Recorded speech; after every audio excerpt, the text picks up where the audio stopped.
Pradip Kumar, CMD of Ireda, joining in. And, that has been one big relief as well. Sir, let's start by talking about some of these factors. Yeah, very good morning, and thank you for inviting me here. Mr. Das, good morning, of course. So we want to start it off with all the relaxations that the Reserve Bank of India or the regulator has done last week as well for businesses such as yours, right? The brokerage or the analyst community was very constructive. Any thoughts you want to share on how did you read them? So first of all, when they initially brought the draft guideline 5%, there was a panic in the sector. And if you recollect, I was in your channel and I have spoken that certainly there will be a deep down stakeholder consultation and all. So not only Ireda, even other stakeholders, we had given our suggestions, and there is a very beautiful way of incorporating the suggestions and coming out with a guideline. See, from 5% now it is 1%. So I don't know whether you are talking that side of relief and all. Well, this 1% is quite healthy. The reason is that during construction period, having 1% provision is quite fair. And post-commissioning, it is 0.4%. And actually, in Ireda, we have 0.4% provisioning in case of commissioned assets. So as far as we are concerned, in commission, we don't have any impact at all, number one. Number two, doing under construction period 1%, it's a good, healthy sign. So there should be some difference between a construction project and a commission project, which was not there earlier in RBI's guidelines as far as the segregation of construction and commission. The guideline was during construction, if it is PPP and commission project, then only you will get 50% risk weightage, otherwise it will be 100%. So, sir, just trying to make it easy for our viewers to understand, what's the final impact therefore? I mean, how do you see the impact in the current year because of these project finance norms? Now, see, if you're asking specifically on Ireda, yes, please. There will be not much impact. The reason is, as I said, the commissioned asset, we are already having 0.4% provisioning.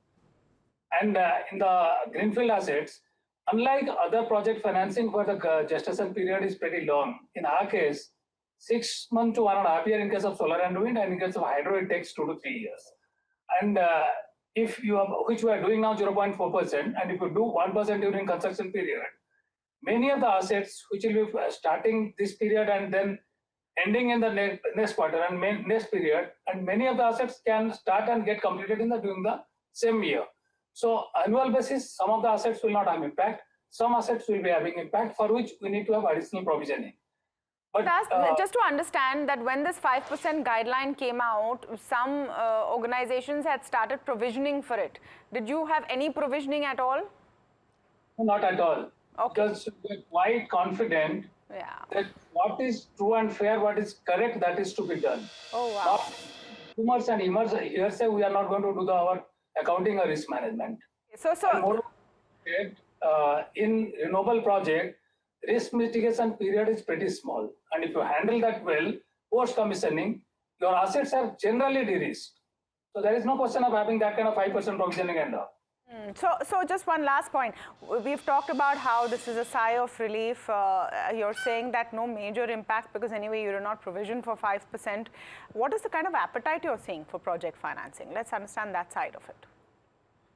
First, the perception about the project management and project financing and risk management with respect to project financing and project lending, that is going to improve.